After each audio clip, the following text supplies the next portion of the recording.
Hello, Lily. Hi, how are you? Good, good. Nice to hear your voice. How is everybody out in Northern California today?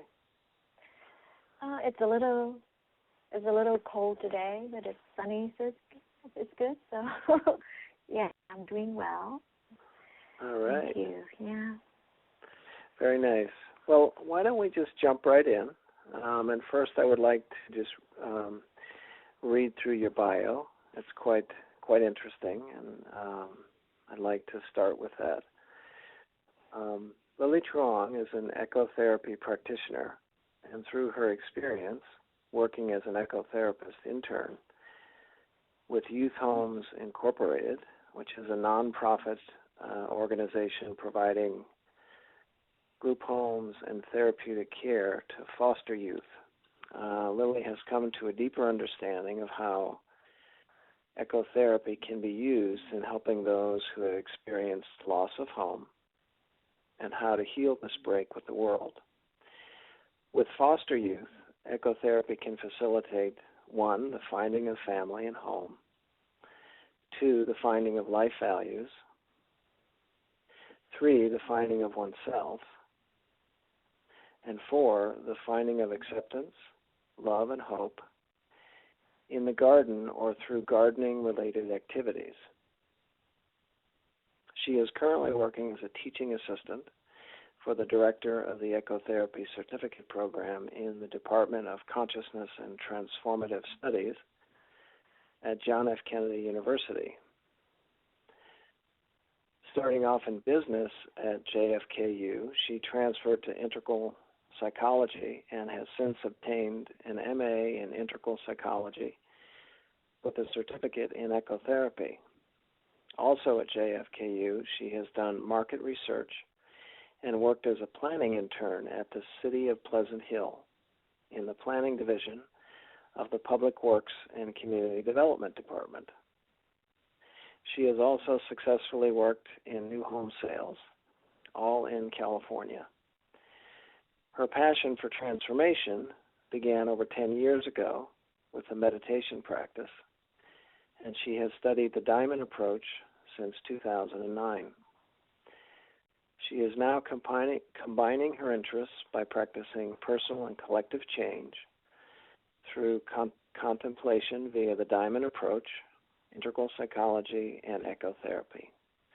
Lily is from Vietnam, Ho Chi Minh City, and she moved to California in 2000 and has been living in Northern California ever since.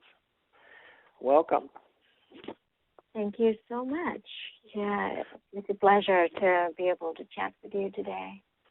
Great.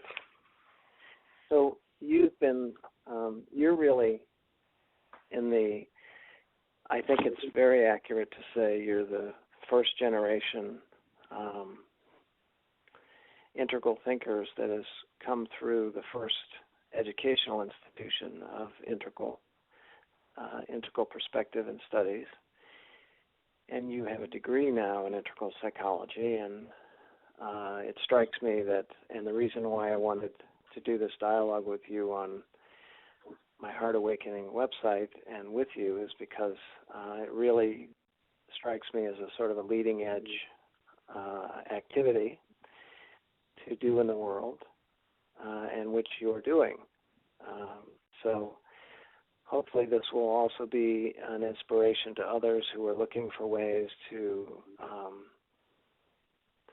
express their creative integral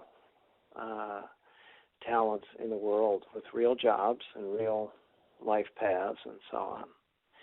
So why don't we just begin and talk a little bit about what ecotherapy is? So ecotherapy is actually an umbrella term for a variety of approaches that reconnect the human beings with the natural world by turning the culturally sanctioned split between humans and nature into more conscious dialogue and a mutual relationship. And from that relationship, we are nurtured by nature, and we provide nurturing and care to nature. when I told the people, I'm studying integral psychology and ecotherapy, and then my friends would ask me, like, is ecotherapy a fancy term for gardening? So I would say ecotherapy includes more than that. We do like horticultural therapy, animal-assisted therapy, time stress, schedule management. We do not focus on wilderness therapy, but what we are saying about ecotherapy is that it is a nature therapy. It's a green exercise, green therapy, as Quindell said. It's an indoor nature design and a community-focused dream work. So it is an integrative approach that utilizes a variety of already successful approaches in healing. So I'm hearing an emphasis on the relationship between humans and the environment versus, say, some of the outdoor wilderness programs, which the emphasis is on self-actualization and self-healing, but there's not an emphasis put on what is our relationship to the environment and animals, and that's sort of what I'm hearing is a major, not a small difference. I agree with you on that aspect, that what you heard was correct, because according to Howard Clinbell, he's the father of ecotherapy, and he published the book Ecotherapy in 1995. Ecotherapy is derived from, like object relation theory, social system theory, and psychology and religion. So to him, the model of ecotherapy is a holistic model.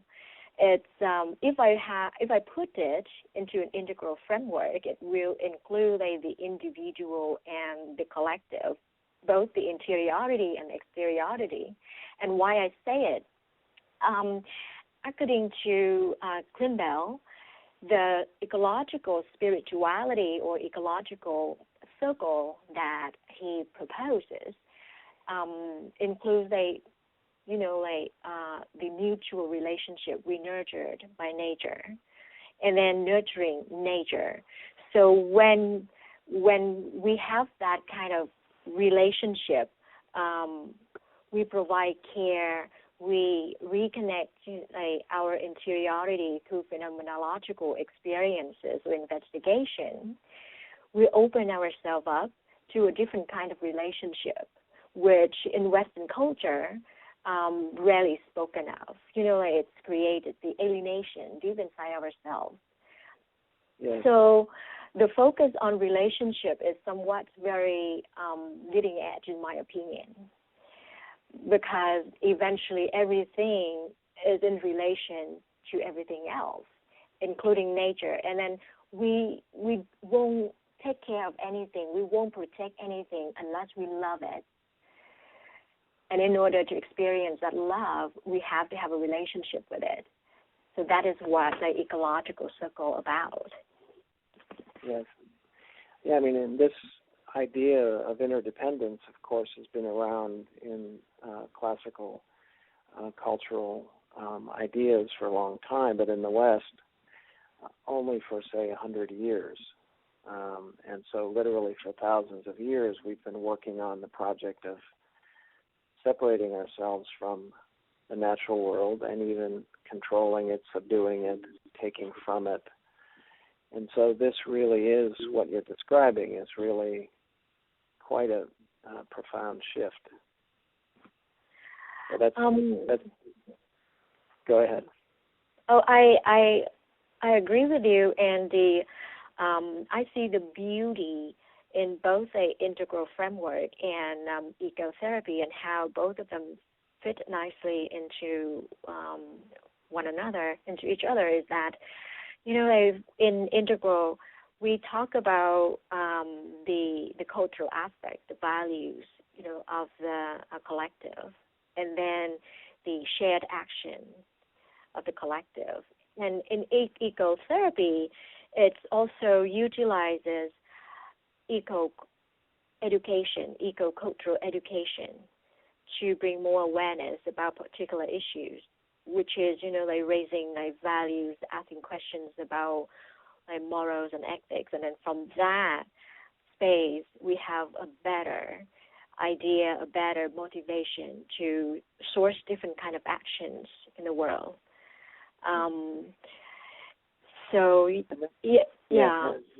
That really points to, it isn't just about cleaning up the water, but it requires a shift in our perspective and a very personal change ourselves. And you're talking about a holistic model which never does not exclude our own transformation. And so that's, in other words, it really isn't about cleaning up the water, it's about changing ourselves. Not so easy. It's about changing. First of all, in my opinion, it's about changing the relationship we have with ourselves. And in ecotherapy, to us, to ecotherapy practitioners, nature is a healer. And to be able to experience that inner transformation, we work in nature, with nature. So it's a different approach. Yes, we have a facilitator, which is a ecotherapy practitioner, but nature plays a huge role in the work. Mm-hmm. Yes. No, and it's so. Nowadays there is a movement toward protecting our natural resources. And people are perhaps more aware and conscious and motivated than ever before to protect the natural resources, and recognizing how just going for a hike can be so relaxing and be so healing, although without the sophistication that you're talking about. But I think people have yet to really discover that by relating with nature in a different way, we can relate with ourselves in a different way, and in a way that isn't just about a little stress reduction, but a profound shift in the way we see ourselves and our own experience. So that's sort of the leading edge of this, as I see it. What do you think?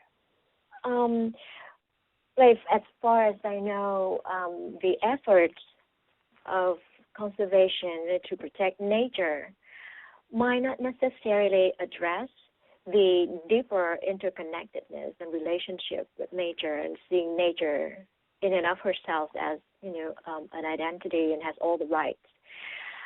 It could be outwardly projected, that the protection of nature. It could be outwardly projected as a rescuer.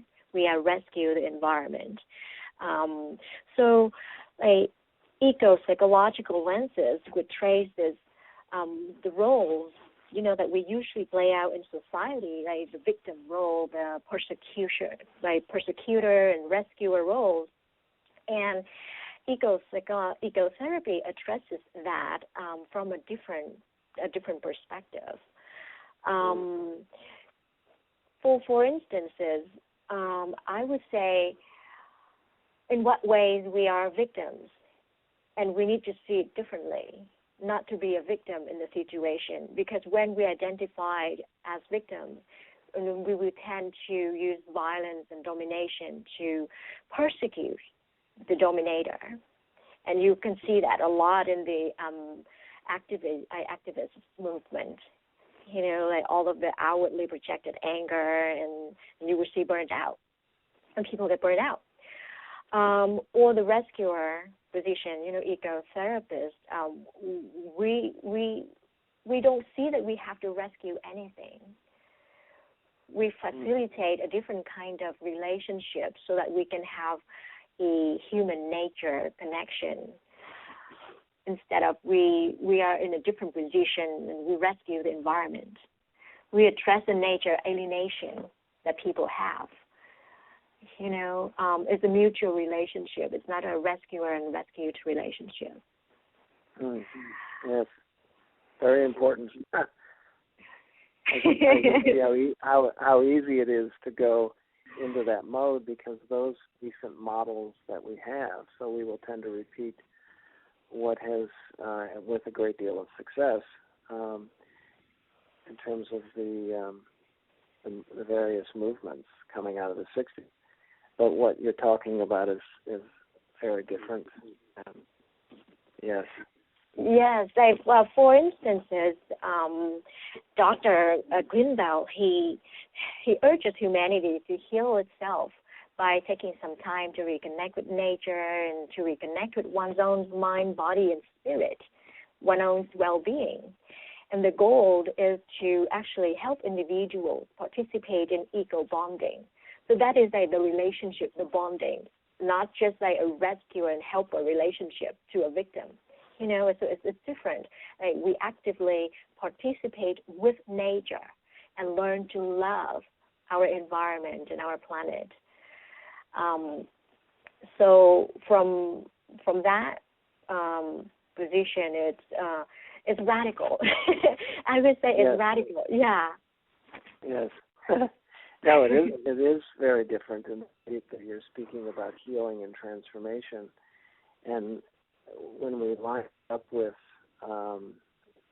various psychologies, social worker, I'm a master's level social worker, sort of mainstream mental health, it actually may sound kind of alien to them, and but I can see how that this is a very different approach. It's very much utilizing the principle of interdependence and utilizing the resource within us and around us versus just an intrapsychic, like in many psychologies, just an intrapsychic emphasis, and or some of humanistic psychologies more of a relationship with the environment, but yet even that isn't to the degree that you're talking about. So it's quite interesting. And now, we might move in to talk about how this has played out with your clients in the foster home and the foster program. I see.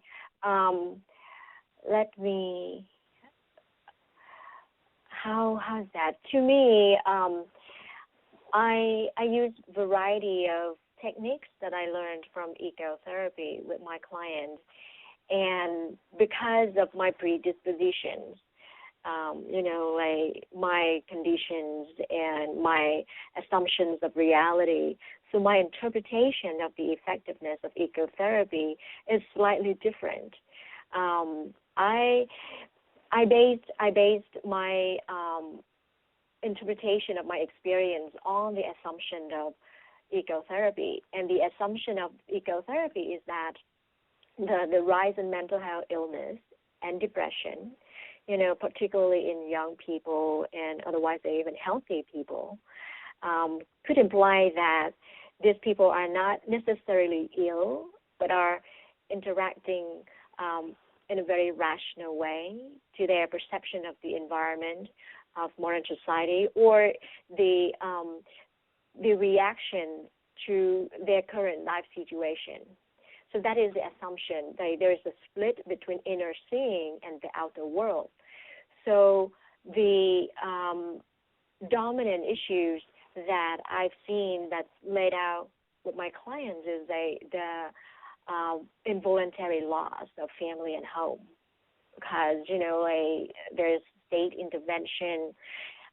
There are situations that's necessary for authority figures to take them, the foster youth, the foster children, away from their family, their homes, which the court or the state believe that unhealthy for them. So majority of the time, we have certain attachment to our families and our caregivers, and sometimes no matter what they do to us, no matter how angry we are toward them, but we usually will have a desire to be around our family. So I see the breakage, the very recurrent theme. And then even in placement, when they are placed to different group homes or different therapeutic treatment centers or foster homes, their lives is in constant kind of instability. And that foundation of family and home is somewhat unstable. Yes. Yes. So I remember as a younger social worker, I worked in foster care, child welfare. I worked in the department where we wanted to work with families to prevent placement or prepare families so kids that were placed would come back home. And often I saw kids, when they were taken away, just kind of look glassy-eyed and, you could say depressed, but obviously, but a kind of a glassy-eyed kind of hopelessness and even a physical downcast to clients on one hand, but then you also had clients, say some adolescents that would act out very significantly. Yeah. And I would guess that you've seen a lot of that as well. Yes.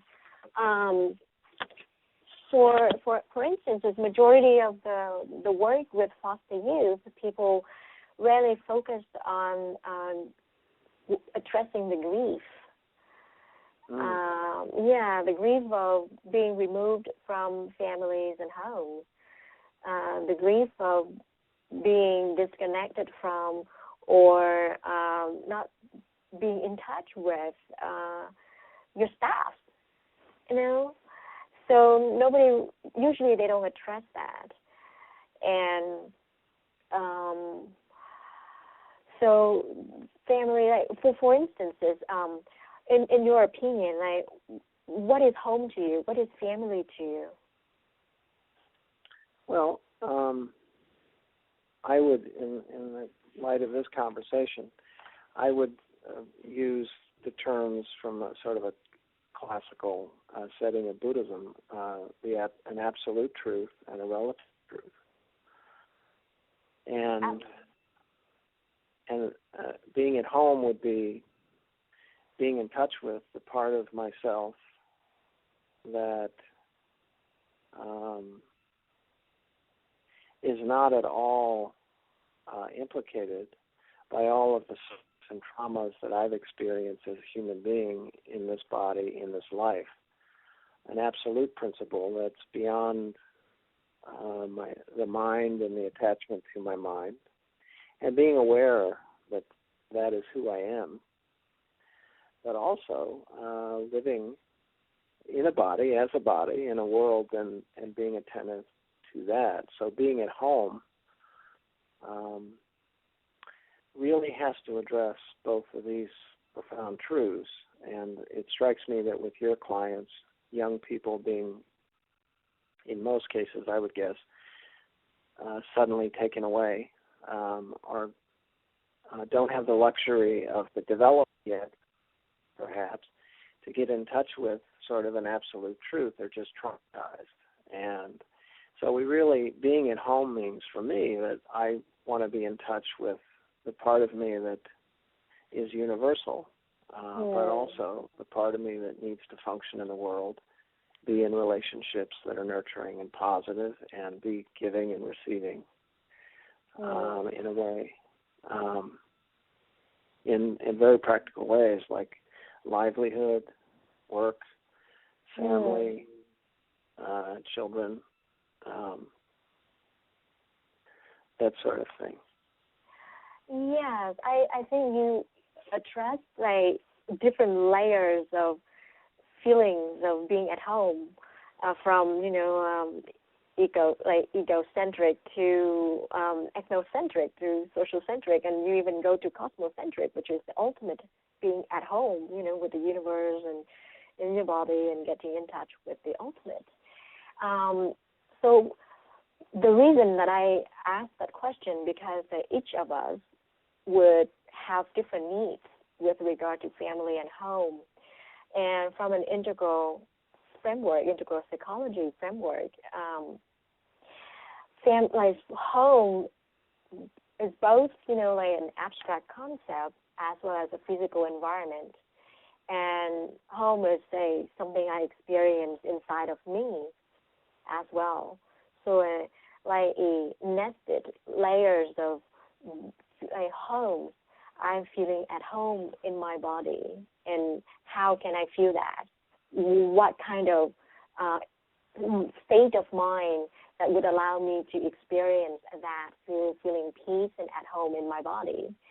And then the immediate layer of that is my living environment where I'm at. Whether it's a group home with therapeutic care centers or a foster home, that is the immediate living environment, or school.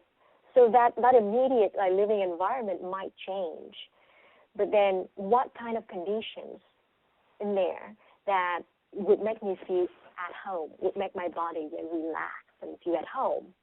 So to me, that's the immediate layer of home, the external environment. And one aspect from my personal experience was growing up. I wasn't in foster home, but I experienced my physical needs were taken care of. But in certain respects, I got in touch with emotionally being ignored, and all of the feelings of helplessness. And over time, hopelessness and lacking in confidence, and establishing zones of my conscious and unconscious minds that were broken. And I would then play out at times in relationships, and a kind of impotence or an inability to move forward or be in relationship. And over time, those sort of core issues are becoming artifactual. But in fact, I recognize that they'll be with me for the rest of my life.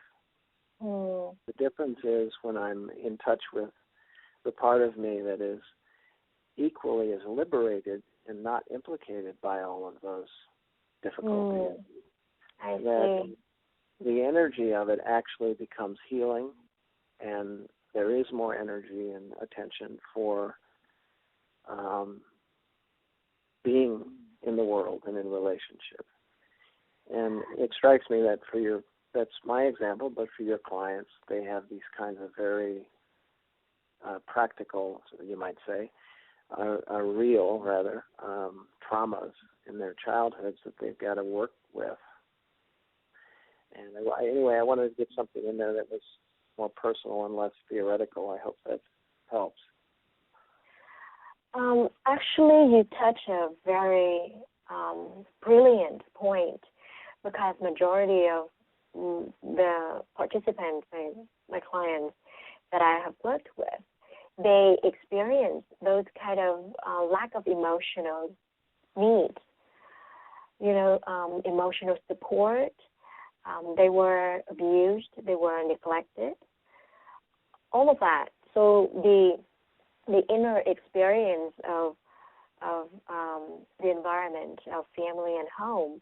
So that's why we have a saying that a house is not a home. And also my projection, like my wanting to have a kind of holding environment that is, unconditional, that is non-judgmental. So from that projection, I thought of home as a holding environment. So it's more than just a physical place, but a physical place certainly has a holding environment, a holding space. And that's why I asked them, what are the conditions, that would make a person feel at home, no matter where the person goes. And then that conditions would be contributed by individuals co-inhabiting that space, also by other non-human individuals, plants or animals. So it is a co-creating environment that gives a person a sense of being at home. And family, especially with this population, we have to extend the definition of family. It's more than biological, a family. Yes. Yes, there's a family of strangers, there's a family of peers, there's a family of staff. And so how can we find ourselves belong to a family that we adopt? Those are my questions. Like how can I experience that I feel at home if I have had a series of broken homes, for example? Right. How can I feel that I belong? I belong here. I belong to here. I belong to this group. I belong to this extended family, or self-constructed, socially constructed family. If I have had a series of broken families.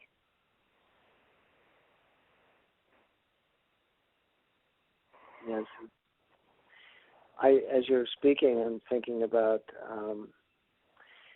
how many kids, I know when I was working with the client population, they had many foster homes, and I got a glimpse of the extent of not feeling at home and not being, and especially the kids that got a little older, it's harder and harder to place them.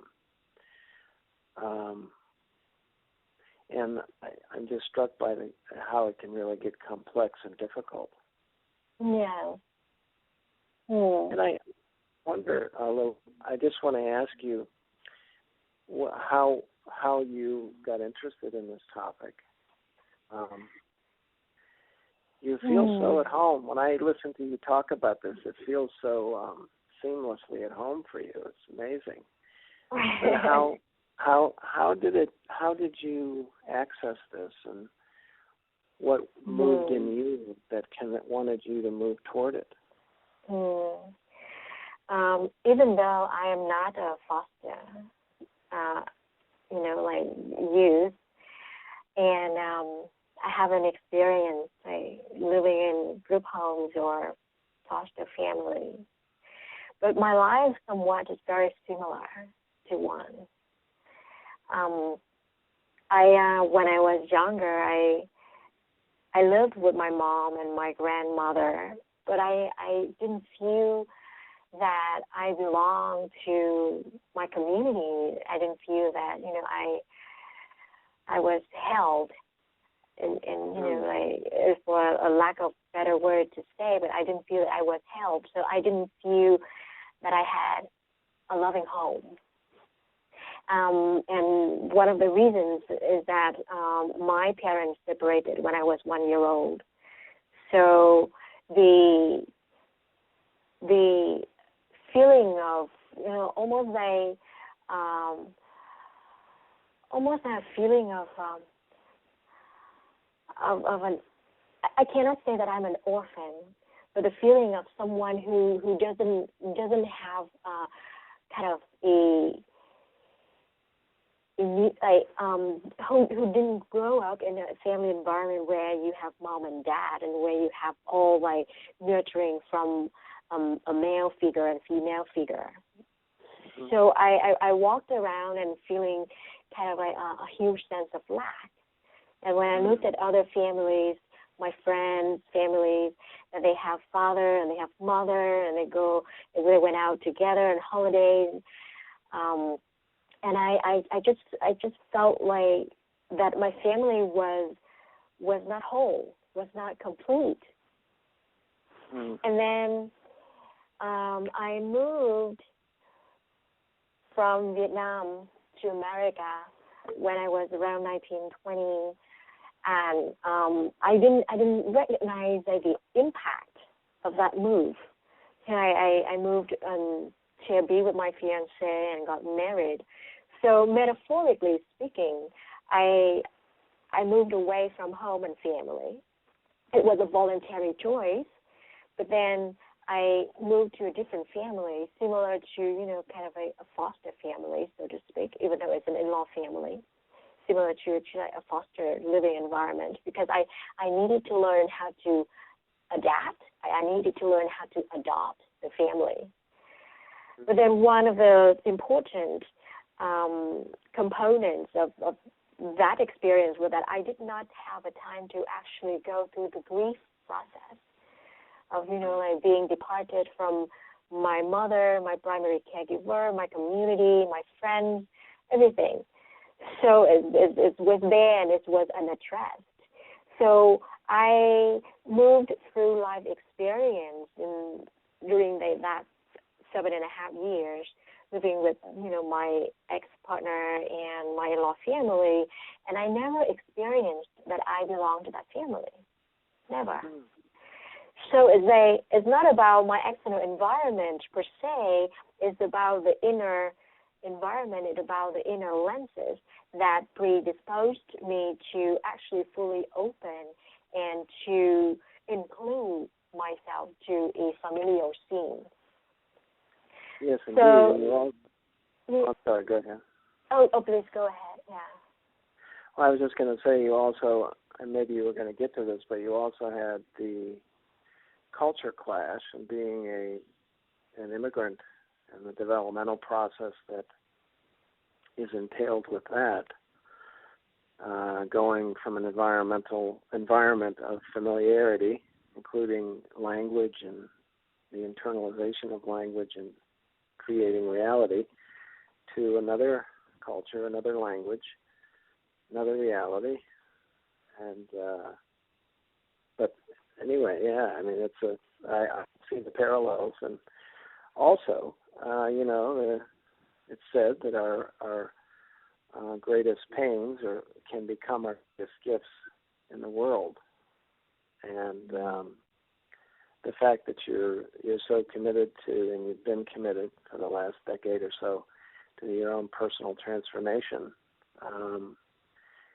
makes you really available to your clients who are experiencing these things in a way that's really can be profoundly helpful, I guess. Thank you for saying so.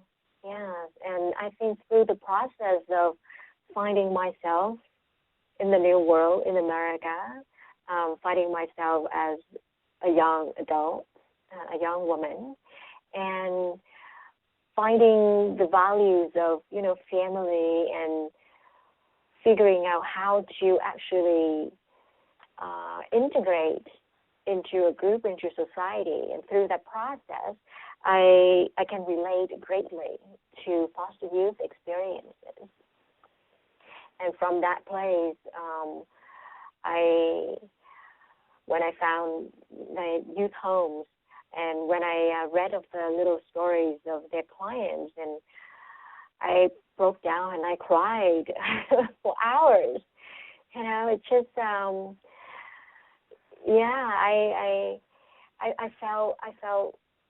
I just felt the similarity in the uniqueness of our experiences. And I would like to get to know this population, and I would like to know more about the experiences, and to see, I think the healing is a two-way process. It's mutual, it's reciprocal.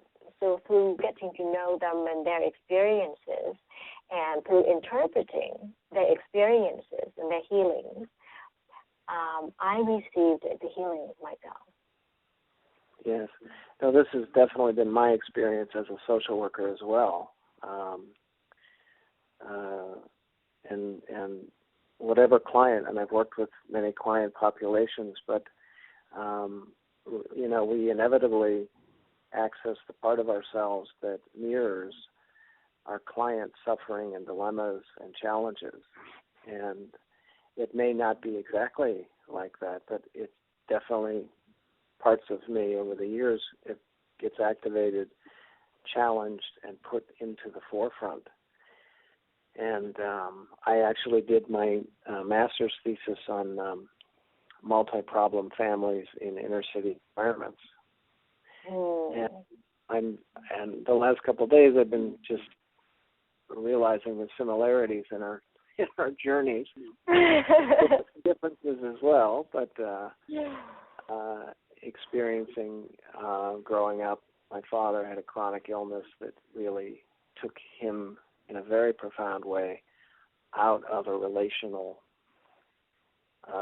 not out of a relational field, that always was true, but he was in certain respects just incompetent, and that was very challenging for me as starting as an 8-year-old boy all the way through.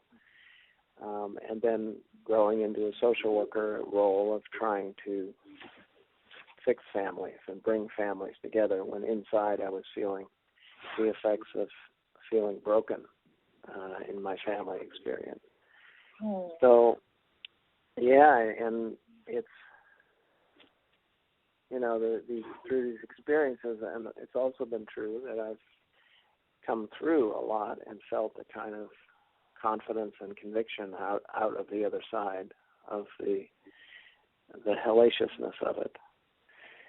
So that's really interesting. Well, let me ask you, what would you say are your clients' biggest challenges, if you could just list them when you meet with them, when you work with them? If you could. There are various issues and dimensions to their challenges.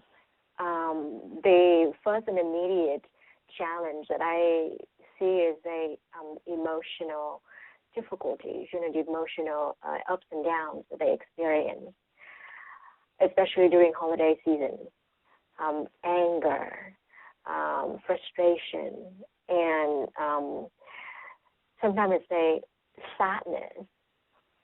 I saw my client, cry quite often just because life is not fair. Why I'm here?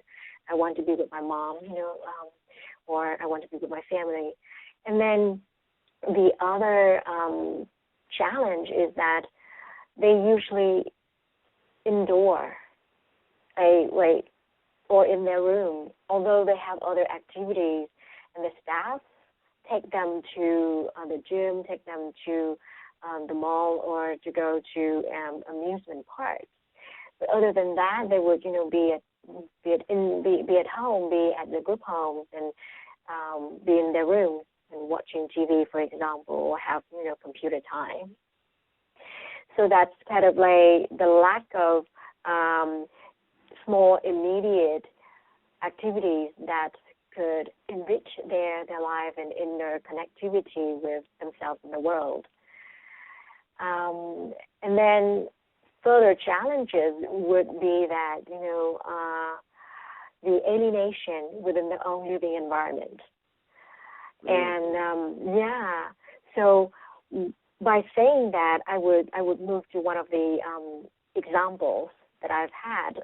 One day, I had a young boy. He was living in a group home.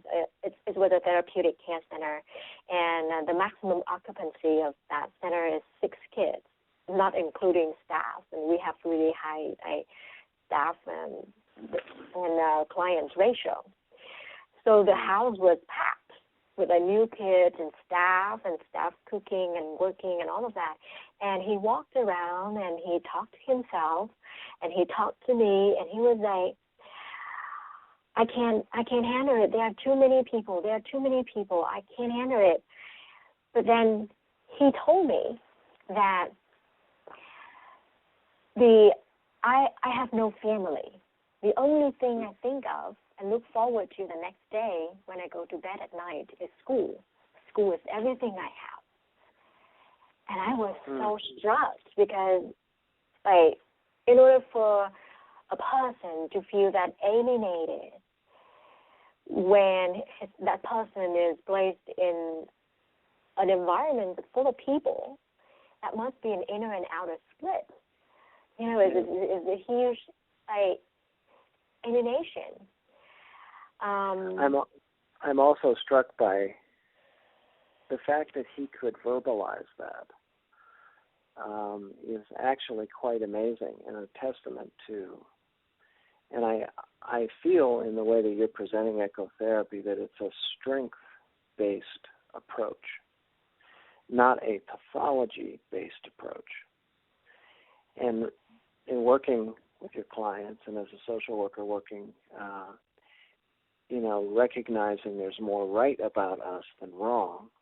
And I'm just struck in this case about this young man, the fact that and maybe there was a lot of other challenges he had that you're not mentioning, but just the fact that he's able to say and have the psychological interior, the gumption to be able to say with words that I have no family. And that strikes me as pretty amazing, actually. Yeah. I don't know if you were trying to go there, but I was struck by that when you were speaking.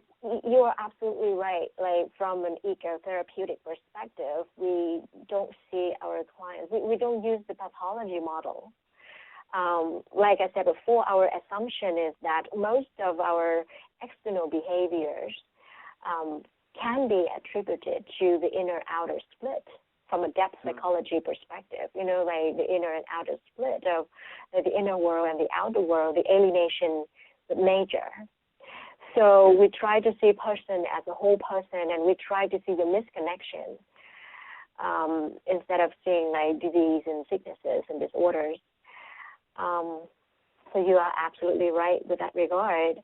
And with regard to this particular client, even though the therapeutic care center was a place for like high-level, kids, which means like kids at a higher emotional disturbance I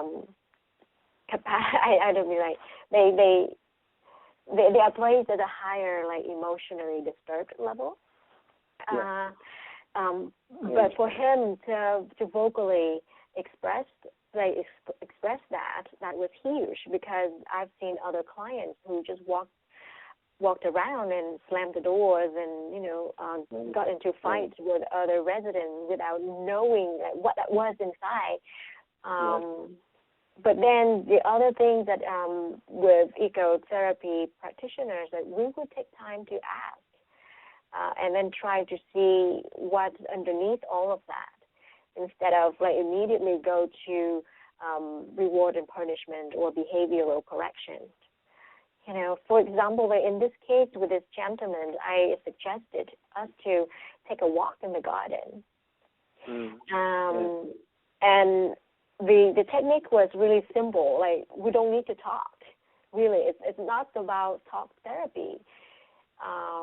We just need a holding space that is supportive and nurturing enough for the person to release the energy, release the emotional energy, to be able to reconnect with the client's body. So like when we took a walk, I just pointed the plant to him. What is it? What name should we call it? But then the conversation was kept really minimal. Right. Yeah. So. And the more verbal client will have more words, and I think our verbal capacity can be profoundly helpful to help us integrate. But I'm hearing you that it's not the primary mode. It's the holding space between you as the ecotherapist and the client, but also the environment and the healing, therefore. And then out of that, different clients some may not say anything, but they may be less agitated, say. And in other words, they wouldn't say, I feel better, of course, but you might notice that they might be less agitated, or getting along better.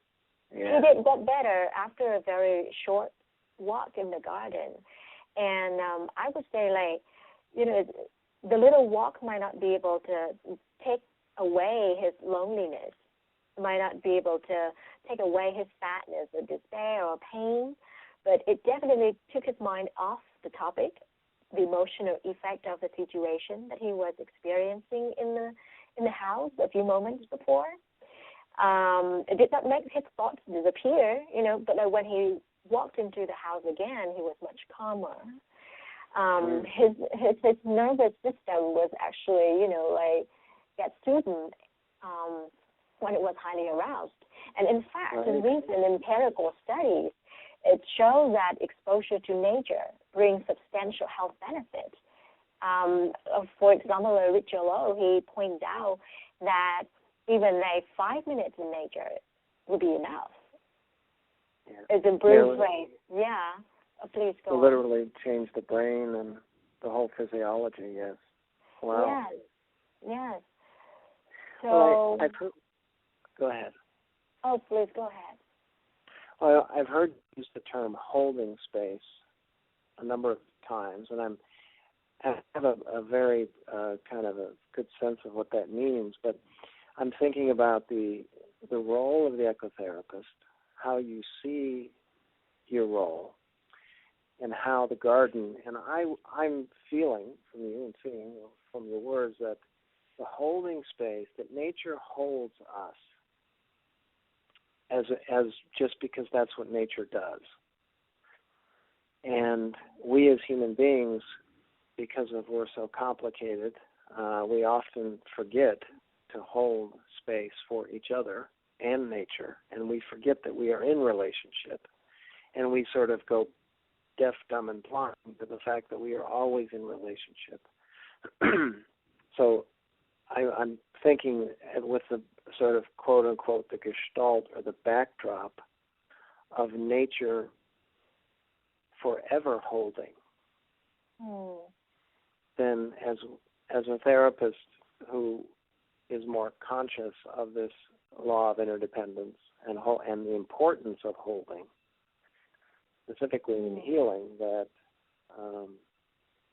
the human holding space is sort of something to do with the practice of your role. I don't know if that helps, but if you could say a little bit about your role and how the garden heals. And you're already talking about it with this young man. My role is much more of a facilitator, and I do hold a space, but like you said, not in the manner of holding space that nature can provide. So the ultimate container is the natural environment, and in this case, ultimate container for all of the healings occur is the garden. But we do have activities in the garden and indoors because, I said before, ecotherapy uses a variety of techniques, from horticultural healing to animal-assisted therapy and eco-cultural education.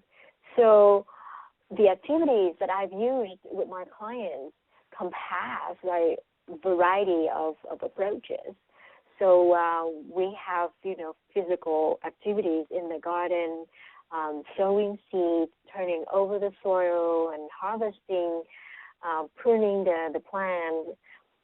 And we also have other kind of just like fun things that a curious young mind would enjoy, which is like finding frogs. Fighting frogs. Like when we sowed our seeds, all of the seedlings and seedling trays, and the kids found frogs, and they would just go through all of the trays, and they would lift the trays up and found frogs, and we would find containers to just to have the frogs. Yes, so it's just a momentary experience of being totally immersed in nature, or the sense of wonder when they find worms, earthworms. So those are the kind of things that we do in nature. Or we go on field trip. We go to local gardens. We go to local orchards. And then we also have activities that not necessarily have anything to do with gardening, but they're using natural objects, using like plants, fruits, and vegetables, such as like carving pumpkins, for example, for Halloween, making bird houses, or making appreciation cards. So those kind of activities And then we even watch movies or video clips on YouTube about like health, healthy food, about like food revolution, and those kind of topics to like slowly introduce to them like what that is and why do we need a little garden in the backyard, you know. So it's a variety of activities that I have used, and my role once again as a facilitator, and nature is an ultimate container, a space holder. No, that's great the way you're clarifying the difference, because it might be easy for certain people to say, well, we're all nature, and in some sense that's true, but the fact is we've been neglecting nature, and we have a tendency to be fragmented and split off from nature, and then exponentially we become fragmented and split off from ourselves and all the things that we're aware of and conscious of through all our traumas in life, but also just the way that our minds tend to split things up. So the fact that you're clarifying that nature is the ultimate container really sets as a priority something beyond all of us, even the facilitator, as a healing resource. And that feels very grounding to me. I don't know why, but it feels very grounding. Oh, and I also, I'm sorry for interrupting, but I also want to very clarify one thing. In ecotherapy, we don't romanticize nature because we do lose our crops to nature, right? We have storms, we have drought, we have snow and all of that, or sometimes seeds don't germinate. We do lose our crops, our homes, our families to nature. But the role of an ecotherapy practitioner, as I see it, is that we are a guide. We are provided a different set of relationship principles that humans would need to have or would desire to have with nature. And from those sets of principles, we guide our participants, our clients, to view nature in such a way and to participate in nature in such a way that allow them to see that and receive that relationship in order for them to heal other aspects of themselves. So the holding space is actually almost designed, so to speak, through the lenses of the guide, the nature guide, the ecotherapy practitioner. Right. No, I hear that. It's not, nature is as real in a snowstorm or a tsunami or a sunny day, not nature as a benevolent force that will, in a kind of a childish view. Yeah, I get that. Very important distinction, yes. and at the end there you indicated the role of the ecotherapist in the way that space is held and facilitated. Yes. Yes, indeed. So, and just inherent in everything that we're speaking about is a different value about nature. Yes. A different value about people, about ourselves. And you probably, it's kind of sort of obvious at this point in the conversation, but we experience ourselves in nature in this interdependent way, in a bigger way, in a way that is not an old way. There's been a very clear paradigm shift, and out of that new awareness comes a new perspective and a new priority and a new value. And the value, I guess, would be not just taking care of nature and making sure the water is clean and not putting oil in the water or pollution in the water, but really seeing the potential for a holistic healing and understanding moving forward and how to live in accord with this law of interdependence. Yes. And that's applicable to suffering teenagers who've been pushed around from group home to group home, as well as burnout professionals who need a workshop who might experience, healing in the garden that would help them get more in touch with their own sense of wholeness that they could then bring to their clients. Yeah. Would you add anything to that, or agree or disagree? I agree with you that we learn a great deal of life values in nature, and in this particular case, in the garden. And through my work with this population, and I realized that earth science and botany and environmental science and all of those, resources and tools are helpful.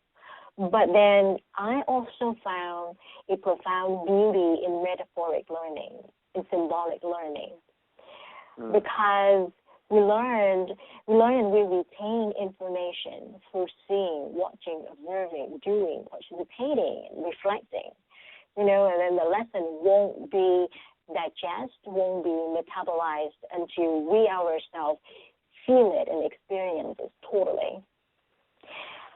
Like I will bring up one of the incidences that we had, a very simple act of other people harvesting our crop without our consent, presented at various dimensions of personal, interpersonal, and intersubjective values that we hold and live by.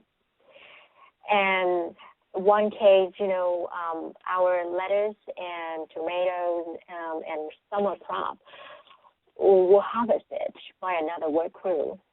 We have a garden group, and we have another job training group, and we have another aftercare group. So within that process, of different, work schedules, and other groups harvested our crop. And one day I came in, and the kids got so angry, and then I didn't understand why, and I at first I couldn't even understand the emotional reactivities of this client. So when I found out about what happened, and I wrote an email to a supervisor, and I used the word involuntary loss. And by that time, I didn't even, personally understand what it really means at the somatic level, what involuntary loss felt like. So I wrote to him that, from my interpretation, the incidents, the things that we were talking about were really, really small. A few lettuce heads, a few tomatoes, a few cucumbers, but then the underlying effect that the clients might have experienced was huge, because it was their labor. It was, the pride of their ownership. They had no control whatsoever with their family situation, even with their life right now, because other matters of their lives are actually facilitated or decided by other people who are in authority and who are in a position that to make decisions for them, for example. So with the garden, with the crop, those are the only things that they can have a little control over, and now those little things are lost. So it hurt. It hurts that it triggered another kind of wound inside of them. And then one of the goals, one of the approaches in ecotherapy, when we work with nature, was that we work with other things that we can have a little kind of safe when we can experience safe environments, so we can explore other aspects of ourselves. So we have a really non-threatening relationship with plants, and then now we lost our crops. And so I told the supervisor that was an involuntary loss, and it's damaging. It was damaging to my clients. So that case, in this case, we highlight what this case brings to me in my experience is learning moral lessons via our very ordinary, almost too ordinary interaction with one another and with nature. You know, and then Craig Chaukas, he is the founder of the Ecotherapy certificate program, and he says history shows that how we mistreat each other parallels how we mistreat entire landscapes. And in return, I would say how we mistreat landscapes, in this case, say the garden, parallels how we mistreat others. You know, because people didn't recognize the very act of harvesting someone else's crop. It was a violation. It was a trigger of someone's wound. They was not aware of that. They are not so to blame, but because of our unawareness, we continuously go through the world, go through relationship, and we are so unaware that we triggered other people. And that's the whole thing. Yes. So. And I'm just. Go ahead. So I can say that ecotherapy can help us pinpoint those social norms in the nature, in the natural context, in the garden. You know, and very usually we overlook those social norms. Right, and that just takes it more moving forward in the, you know, this metaphor for how we treat each other, and the importance of relationship in the world, and connection and nurturing connections, learning to set limits with people in situations that are not nurturing, and understanding the value of connection, relationships that are nurturing, and then endeavoring to then act out of that awareness, you know, to live lives of pursuing that. And wow, I mean, that I'm just struck at the end here in that last little piece of how it really wraps up all of our human experience. It's not just, you know, you might think, oh, it's a walk through the woods or something, but no, there's a little more to it than that. And it has to do with life on the planet Earth and how we interact, how we see, value, and relate to each other, to ourselves first, and then to each other, and then also, and as a backdrop, the realness of of the natural world and its healing properties, and the more that we actually engage with it. Well, why don't we? I know I'm fascinated with the birdhouse activity. Yeah. And it might be is it a good time now to go into that, or? Sure. I can talk about that.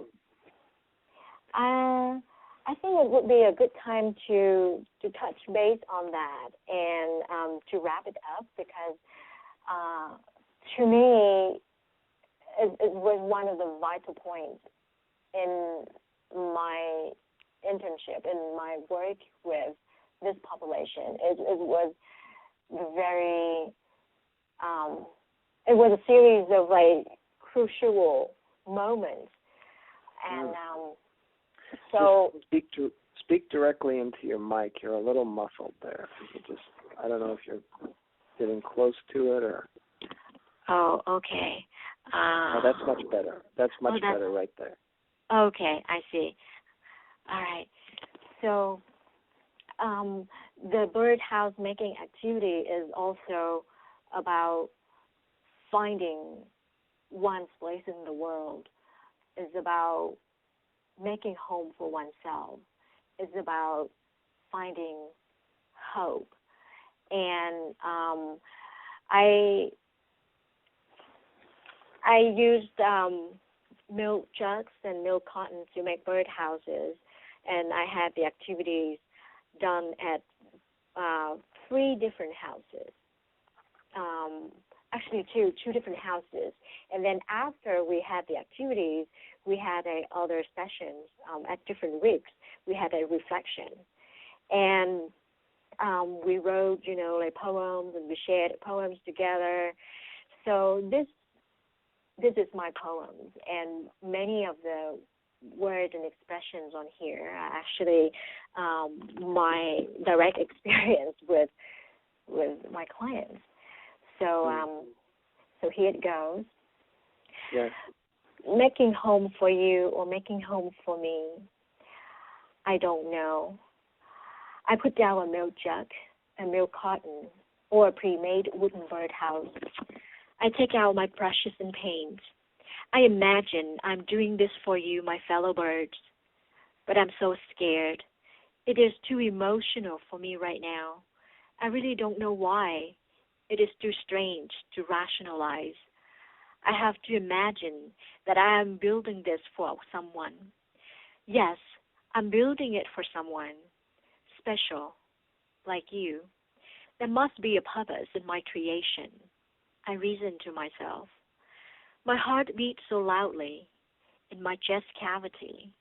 I can hear it beat in my ears. I'm swallowing down my tears. I gulp them down my throat. A home must be built for someone special. To my heart, is this pretty enough? Is this roomy enough for you to raise your kids? Is this waterproof so that your family won't get wet when the rain comes? Is this a place for you, your partner, and your baby birds to call home? I don't want to mess up. I want the entrance to be perfectly cut so that you won't cut yourself getting in and out of it. To bring food home to the little ones, I want the foundation to be firm and well-trained so that you and your loved ones can stay put in wind and thunderstorms. I want the pine needles to be cushion for your babies when they peck their shells to come out to greet the world, when their skin is still fragile and their feathers are not thick enough to protect their wings. I hope and hope and hope that you will come, that you will relocate to this little home, the home that I am making. Perhaps I wish someone will give me a home that is my own, where I would come to my family instead of my peers by the end of the day. I wish someone would consider me special, to invite me to their garden of love, the way I do to you, my fellow birds. I am reaching out to you to place my hope onto the external world, and I pray for your coming into my world to keep my hope alive in my inner world. My heart is tender, my throat is tight, my fingers are cold, my arms are shaky, but my heart is warm, my tears are salty, my passion is strong. It is said that life emerges from the old ocean. Can life emerge from my salty tears, my dear? Allow me to cry, allow me to sing the song of my life, the hope, to keep the hope alive. And through this activity, we can see how integration... Wow, wait a minute. Slow down a minute there. Okay. Well, I thank you, and on behalf of all the people that will hear this call, thank you for sort of sharing in such a beautiful heart rendering of your work, and how well I think it resonates with the nature of the work and the leading edge of it, and how much you as a therapist really come across as participating, perhaps more than other types of therapies and so on. And I'm just struck by how your poem includes everything that we've just been talking about so wonderfully. Thank you. Thank you so much. Thank you. And like how in a very simple activity like making a birdhouse that we can include a variety of ecotherapeutic approaches such as horticultural healing and animal-assisted therapy. And with this population, they are not allowed to have pets, a furry pet inside their home. That's why I thought, okay, in what ways we can bring non-human animals into their world. And in the garden, we have other non-human animals all around, and how can we invite them? So the experience that they have in this very simple exercise is the experience of the full circle of ecotherapy, the inward reach, the outward reach, and the upward reach. So the inward reach is about receiving and being nurtured by the healing presence of nature and place and earth and non-human animals, other sentient beings around us. And then the upward reach is the actual experience of this more than human vitality as we relocate our place within the natural world. And the outward reach, which is the activity with other people. And in one simple exercise, the clients placed their hope onto the external world. I'm making this home for a bird. But then I'm hoping to making it for myself. And you can see from the photos that I have on my website, usually the clients like to write words on their art objects. And the words that they usually use are faith and hope. So through participation, very existential, yes. Yeah, very kind of like I need to find it, and I need to believe in miracle.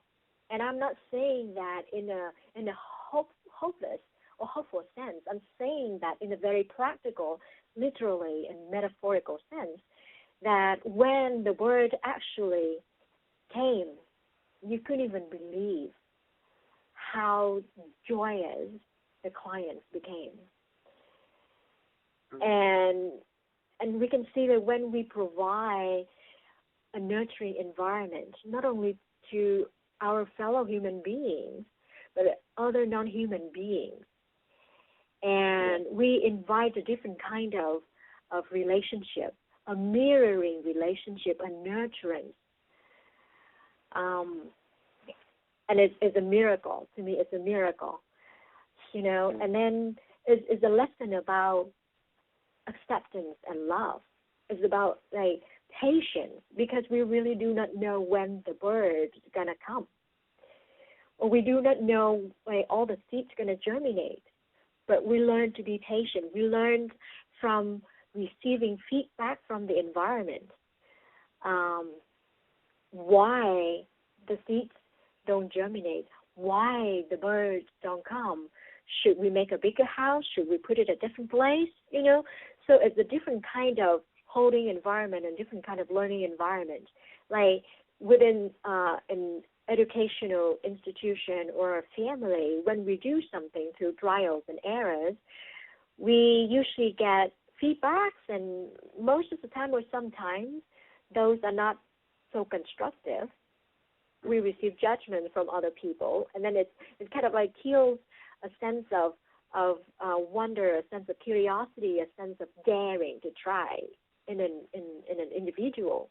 But with nature gives us feedback, but not by a very aggressive or judgmental way, but by an invitation.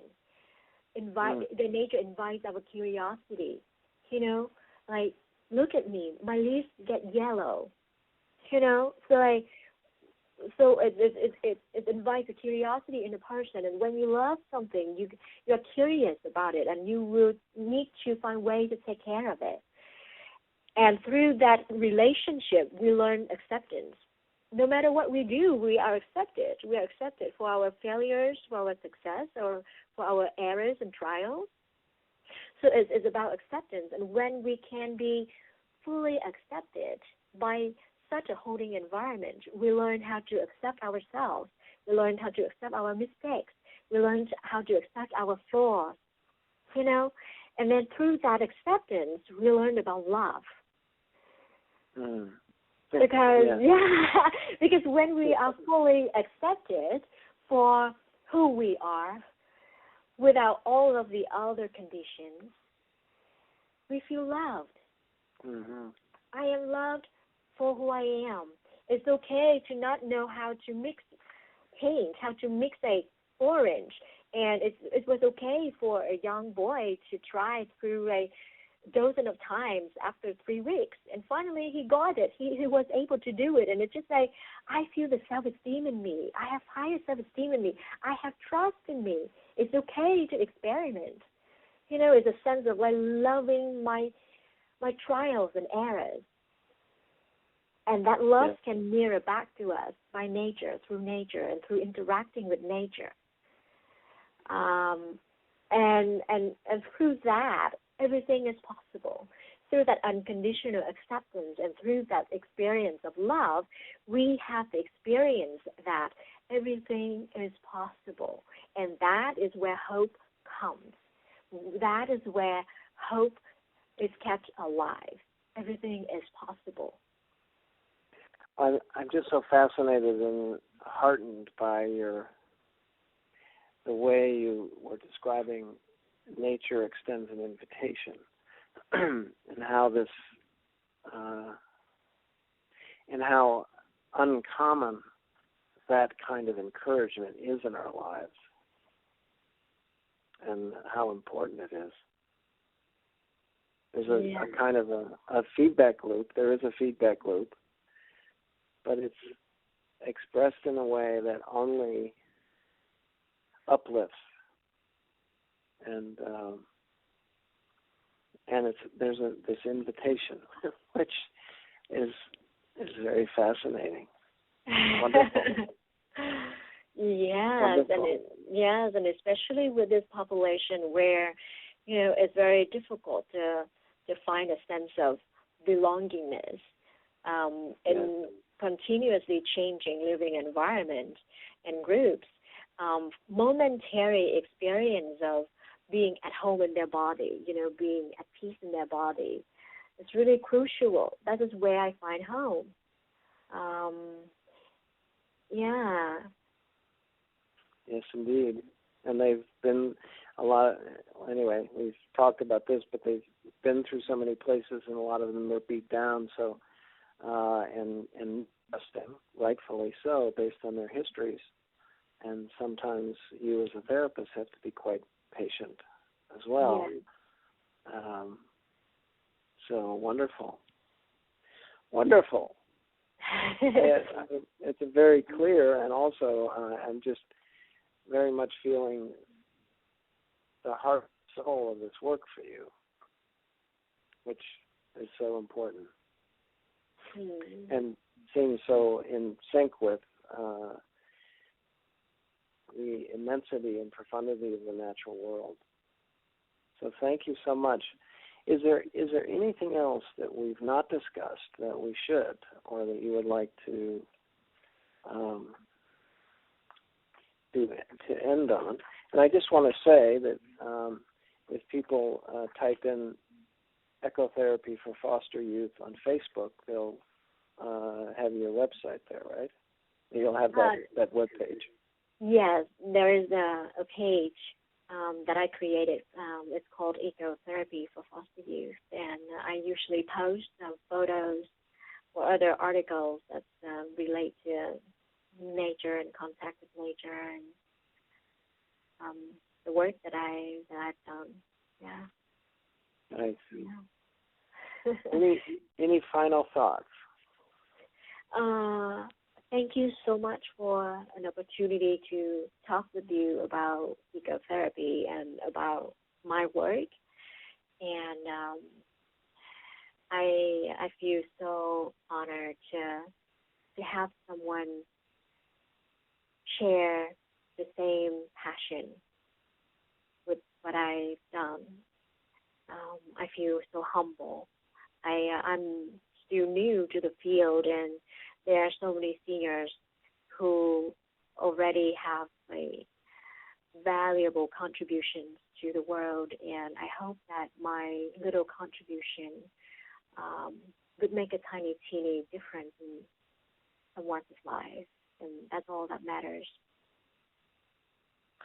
Well, thank you for your kind words, and I appreciate you being here. And I think, what we want to do is, as much as possible, get this out to people so people can know that there's been emerged a way to work with people that is very, very powerful, deep, and effective, and speaks from, the very pervasive understanding of interdependence and how connection and relationship is so central and important in all of our lives. And not with nature, yes, but also with each other. So thank you very much. Thank you. And okay, so go. Thanks. Yes. Talk to you soon. And yes. Have a great night. Yes. Thank you. You too. Talk with you soon. All right. Bye-bye. Bye.